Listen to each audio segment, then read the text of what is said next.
Welcome back to my vlog, mga kabakal. Ito na ngayon yung na-video ko nakaraan na mobile crane, hydraulic. Bali yung nakakabit na pala niya na counterweight, 50,000. Hindi lang, 60,000 kasi bali 6 na nakabit na counterweight nandito. 60,000 pala yung nakakabit na counterweight.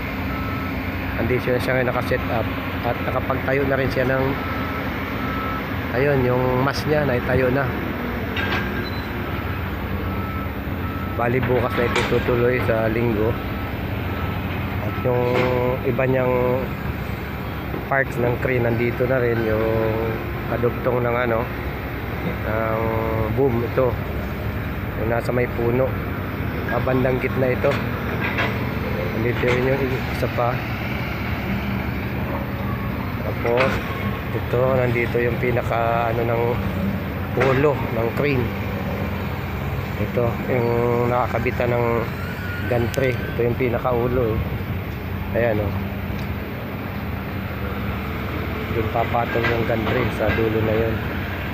At ito rin yung pinaka niya, yung papaikot yung pinaka free wheel nya. Ayan ito yung isa na kung bakit umiikot yung tower pin. Ito yun yung pinaka operation ng tower crane. Yan yung papaikot. Ayun, ang laki ng dinamo, kabakal. Yung ibang parts pa nito, ibang spare parts pa nito nandun pa sa labas, mga kabakal.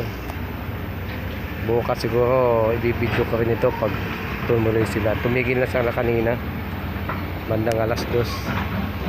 Linggo sila nagkakabit nito dahil wala sa ganong tao, kaya ganon inaano nila ng linggo. Pero baka bukas ituloy ito, magbabarricade lang dito para malayo yung mga tao. Kaya pala, mga kabakal, baka pwede naman makahingi sa inyo ng subscribe para mahigit 1,000 kong subscribers na sa ganan maya monetize yung aking YouTube channel, mga kabakal. Maraming salamat at magandang hapon sa ating lahat. Hanggang dito na lamang ito. Bye bye at God bless sa ating lahat.